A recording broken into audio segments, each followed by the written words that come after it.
Okay, let's dive into this. Welcome to today's Explainer.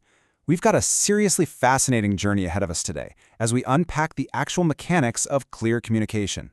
Whether you're writing a purely imaginative piece of fiction or, say, drafting a highly technical manual about computers, the ultimate goal is exactly the same: taking something completely abstract and making it remarkably concrete. So today, we're going to demystify exactly how great writers literally build worlds in your mind, using absolutely nothing but words. Here's our roadmap for the Explainer. We'll start with the writer's blank canvas, then explore character built through action, speech, direct statements, and the power of association. After that, we'll pivot to making factual texts concrete and wrap the whole thing up with your own writing toolkit. Now, I know jumping from 19th century literature to modern computer logic sounds a bit wild, but I promise you, this is a very intentional journey. Section 1. The writer's blank canvas. Let's frame the fundamental challenge every single writer faces the moment they sit down and stare at a blank page. How do you paint a picture using only words? Think about that for a second. Almost every piece of imaginative writing deals with people in some way. But how does an author effectively take the vivid vision of a person they have in their own head and beam it directly into yours? And this brilliantly illustrates the divide between mediums. Think about a visual artist, a painter, or a photographer. They definitely have a slight advantage right out of the gate because they present their ideas in direct visual terms. Sure, all art requires interpretation, but the image is undeniably physically right there in front of you. An author, on the other hand, they have to achieve that exact same visual effect using only textual vocabulary. They literally have to construct a reality in the reader's mind, just one syllable at a time. It's like a giant puzzle. So how do they actually pull it off? Well, there are 6 primary methods of characterization that writers lean on. They can reveal a character through their action, through their speech, or just by making a direct statement.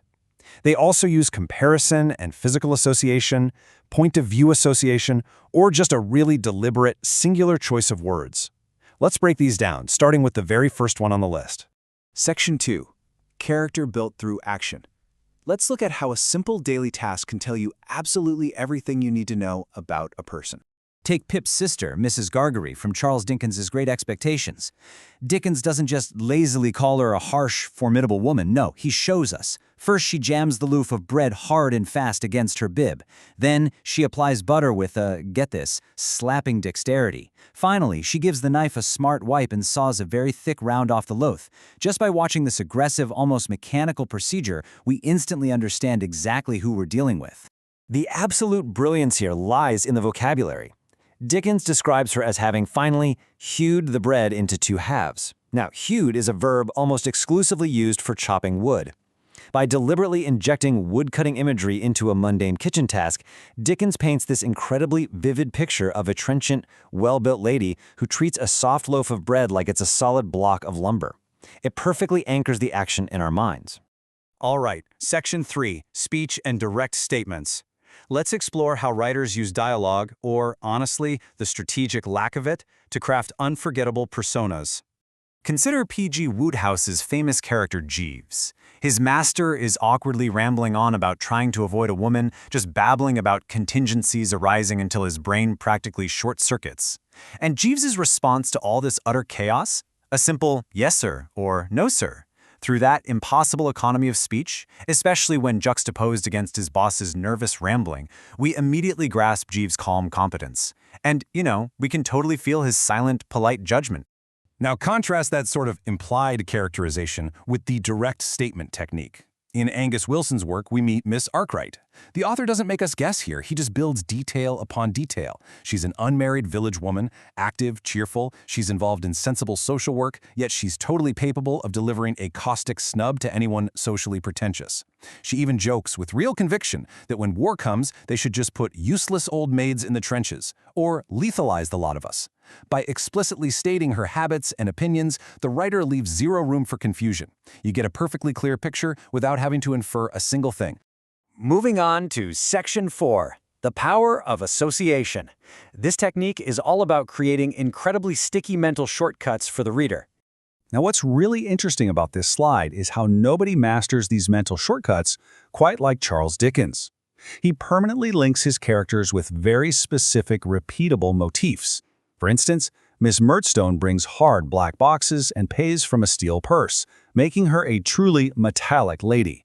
Uriah Heep stealthily grinds his hands together while constantly claiming to be ever so humble.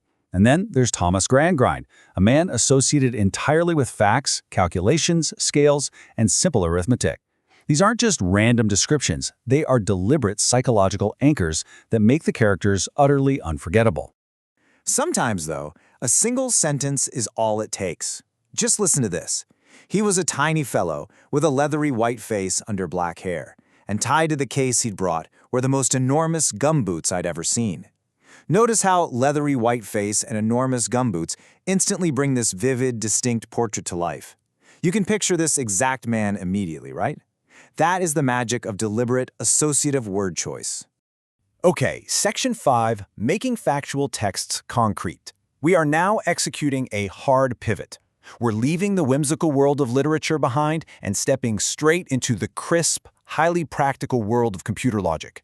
Because here is the real secret. The exact same core principle, making the abstract concrete, fuels both imaginative characterization and the crystal-clear explanation of factual computer text. A great writer absolutely refuses to leave the reader in the dark. It really doesn't matter if you're trying to describe a harsh 19th century woman cutting bread or a machine processing complex data. You have to give the reader an anchor. In technical writing, your main job is to teach. And to do that effectively, you have to clearly separate abstract ideas from concrete illustrations. Writers do this using explicit connective markers. We're talking about words like for example, namely, or that is. These aren't just filler words, they are literally flashing neon signs telling the reader, hold on, I know this concept is abstract, so let me make it real for you right now. Think about how these markers completely bridge the gap in logic. Trying to explain that computers have circuits for performing arithmetic operations is, frankly, highly abstract. But add the markers such as, followed by addition and subtraction, and suddenly it clicks. Or take the abstract concept of a computer making decisions. The writer uses the word namely and then points to a simple question. Is one number less than another? So the crucial point is that in an instant, abstract logic gates and processing speeds are brought right down to human reality. Even limitations are made real. A writer adds, for instance, and simply points to producing a university payroll. It completely grounds the whole concept. Finally, Section 6, your writing toolkit. Let's talk about putting all of this into practice. To recap our main theme today, good communication shares the exact same DNA across every single genre.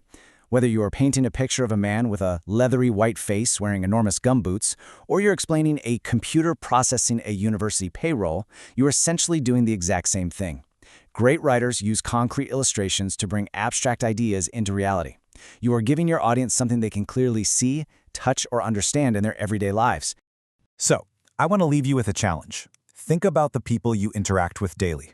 How would you describe 5 distinct characters in your own life using just one vivid sentence each?